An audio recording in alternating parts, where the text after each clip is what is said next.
अजितदादांसारख्या महाराष्ट्राच्या अत्यंत लाडक्या नेत्याचं अपघाती निधन हा महाराष्ट्रासाठी, संपूर्ण राज्यासाठी एक प्रचंड मोठा धक्का आहे। आता यामागचे दोषी कोण आहेत किंवा यामागची कारणं काय आहेत हे शोधण्यासाठी वेगवेगळ्या पातळ्यांवर सद्यस्थितीला चौकशाही सुरू आहेत आणि त्यापैकी काहींचे रिपोर्ट्सही आता समोर यायला सुरुवात झाली आहे। त्यापैकी पहिला रिपोर्ट आहे तो DGCA अर्थात नागरी विमान वाहतूक महासंचालनालयाचा, जो कालच आलाय आणि यामध्ये अत्यंत धक्कादायक अशा बाबी आहेत। आपल्याला गेल्या अनेक दिवसांपासून दादांनी प्रवास केलेल्या VSR कंपनीच्या विमानामध्ये काही तांत्रिक बिघाड असावा असं संशय व्यक्त करताना अनेक जण दिसत आहेत आणि आता याच अनुषंगानं DGCAचा हा जो रिपोर्ट आहे, हा जो ऑडिट रिपोर्ट आहे, तो अत्यंत धडकी भरवणारा ठरतोय। रोहित पवारांनी गेल्या काही दिवसांपासून ज्या काही शंका व्यक्त केल्या त्याला दुजोरा देणारा असाच हा DGCAचा अहवाल सध्या समोर येतोय आणि त्यामुळे तो समजून घेणं अत्यंत महत्त्वाचं आहे। या अहवालामध्ये नेमकं काय आहे, याविषयी सद्यस्थितीमध्ये नेमक्या काय घडामोडी महाराष्ट्रात घडतायत आणि रोहित पवारांचे संशय या रिपोर्ट मुळे खरे ठरत असताना किंवा त्याला दुजोरा मिळत असताना सुद्धा याच DGCAवर FIR करण्याची तयारी रोहित पवार का करतायत, नेमकं काय चालू आहे, सगळं पाहूया त्या व्हिडिओच्या माध्यमातून। लगेच व्हिडिओला सुरुवात करूया। नमस्कार, मी गौरी आणि तुम्ही पाहत आहात प्राईम टाइम महाराष्ट्र। सुरुवातीला एक महत्त्वाची आठवण, तुम्ही जर अजूनही आमचं चॅनेल सबस्क्राईब केलं नसेल तर ते जरूर करा। 28 जानेवारी रोजी अजितदादांचा बारामती इथं भीषण अपघात झाला आणि त्यामध्ये त्यांचं निधन झालं। त्यानंतर जवळपास महिन्याभरानंतर आता नागरी विमान वाहतूक महासंचालनालय अर्थात DGCAचा याविषयीचा एक अत्यंत महत्त्वपूर्ण असा अहवाल आलाय। 28 जानेवारी 2026 रोजी बारामतीमध्ये VSR व्हेंचर्स प्रायव्हेट लिमिटेडचं लिअरजेट 45 हे विमान अपघातग्रस्त झालं, म्हणजे अजितदादांचं हे विमान अपघातग्रस्त झालं। दरम्यान DGCAनं या VSR कंपनीला विशेष सुरक्षा ऑडिटचे आदेश यापूर्वी दिलेले होते। मल्टीडिसिप्लिनरी ऑडिट टीमला संस्थेच्या विमानाची उड्डाण करण्याची योग्यता, हवाई सुरक्षा, फ्लाईट ऑपरेशन्स या विभागांमध्ये मान्यता असलेल्या अनेक नियमांचं या विभागांनी उल्लंघन केलंय अशा पद्धतीचा जो काही अहवाल आहे तो DGCAनं दिलेला आहे। त्यांच्या अहवालामध्ये VSR कंपनीनं या विविध अत्यंत महत्त्वाच्या अशा नियमांचं उल्लंघन केल्याचं आढळून आलंय।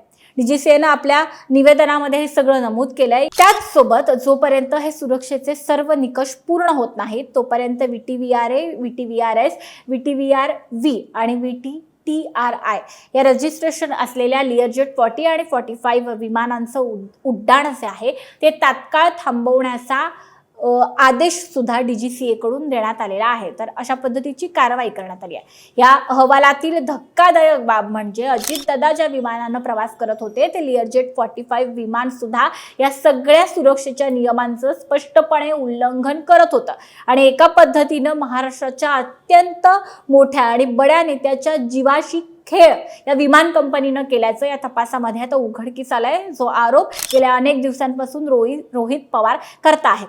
आता रोहित पवार DGCAवर जे गंभीर आरोप करतायत त्यामागचं कारण काय, तर 28 जानेवारीला अजित पवारांचा अपघात झाला त्याच दिवशी दुपारी 1:36 DGCAचा पहिला अहवाल आला आणि तुम्हाला या अहवालामध्ये नमूद केलेल्या गोष्टी ऐकून धक्का बसेल।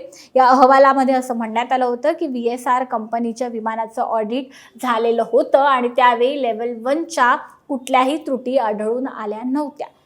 तेव्हा या अहवालामध्ये याच VSR कंपनीला क्लीन चिट देण्यात आली होती आणि आता या त्रुटी या VSR कंपनीमध्ये सापडलेल्या आहेत आणि त्यामुळे रोहित पवारांनी या DGCAवरच आता आरोप आणि प्रश्न विचारायला सुरुवात केलेली आहे। रोहित पवार म्हणाले की 28 जानेवारीला केंद्रीय मंत्र्यांनी VSR कंपनीला चक्क क्लीन चिट दिली होती, पण आता महाराष्ट्रातील जनतेनं आणि प्रसारमाध्यमांनी हा मुद्दा लावून धरल्यानंतर आज खरी माहिती आपल्या समोर येऊ शकली आहे। शिवाय DGCAचा हा अहवाल म्हणजे नखा एवढं यश म्हणावं लागेल, कारण त्यामध्ये VSR कंपनीला पळवाट सुद्धा शिल्लक ठेवलेली आहे। तसंच तुमच्या हलगर्जीपणामुळे आमचा नेता गेला, आज तो नेता उपमुख्यमंत्री होता पण तो लोकांच्या मनातला मुख्यमंत्री होता आणि आमच्या महाराष्ट्राचा एक मोठा नेता हा तुमच्यामुळे गेलाय, याचं कसं काय तुम्ही हे नुकसान भरून काढणार, अशा पद्धतीचा सवाल सुद्धा रोहित पवारांनी केला आणि संताप व्यक्त केलाय। मुळातच लिअरजेटची विमानं किंवा त्यांची कार्यपद्धती ही DGCAच्या नियमांमध्ये बसत नाही। तरी सुद्धा भारतामध्ये DGCA कडून या विमानांना उड्डाण करण्याची परवानगी कशी काय देण्यात आली, हाच सुरुवातीपासून रोहित पवारांनी मांडलेला महत्त्वाचा मुद्दा आहे आणि म्हणूनच रोहित पवार यांचं DGCA सोबतचं हे भांडण आहे. थोड्याच वेळापूर्वी DGCA विरोधामध्ये हा FIR दाखल करण्यासाठी रोहित पवारांनी मरीन ड्राईव्ह पोलीस ठाण्यामध्ये हजेरी लावली होती. DGCAनं सुरुवातीला VSR कंपनीला क्लीन चिट का दिली, कशी दिली, आत्ता त्रुटी कशा काय सापडतायत, आत्ता कसे काय दोष लक्षात येत आहेत आणि ते लक्षात आल्यानंतर केवळ तात्पुरती कारवाई करण्यात आली आहे. मात्र महाराष्ट्राचा मोठा नेता गेलाय त्याचं काय, VSR कंपनीला DGCA वाचवताय का, अशा पद्धतीचे अनेक प्रश्न हे रोहित पवार या माध्यमातून उपस्थित करतायत.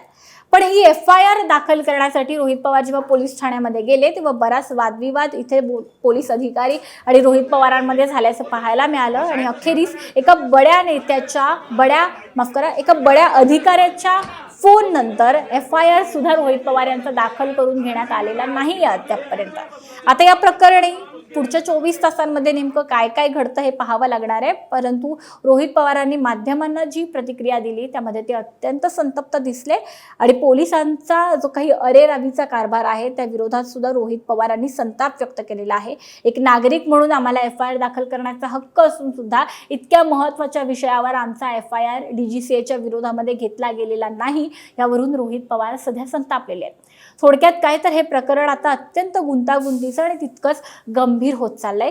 विधिमंडळाच्या अर्थसंकल्पीय अधिवेशनादरम्यान जे सध्या सुरू आहे त्या दरम्यान या मुद्द्यांमुळे पुन्हा एकदा आता राज्याचं वातावरण तापू लागलंय आणि आता या सगळ्यातून नेमकं काय निष्पन्न होतं, अजितदादांचा हा अपघात होता की घातपात, त्याला कोण कारणीभूत होतं, हे नेमकं काय झालं, याविषयीची सखोल चौकशी आणि त्यातून येणारे मुद्दे या सगळ्याकडे आपलं लक्ष राहणार आहे. रोहित पवार आणि त्यांचा पक्ष आणि अजितदादांच्या पक्षातील सुद्धा काही मंडळी म्हणजे अमोल मिटकरी किंवा रुपाली ठोंबरे पाटील यांसारखी काही मंडळी जी आजही आवाज उठवत आहेत त्यांची सुद्धा या सगळ्या प्रकरणी काय भूमिका राहते आणि यातून काय समोर येतं हे सगळं पाहणं महत्त्वाचं आहे आणि या संदर्भातल्या सगळ्या बातम्या आम्ही वेळोवेळी तुमच्यापर्यंत पोहोचवत राहू.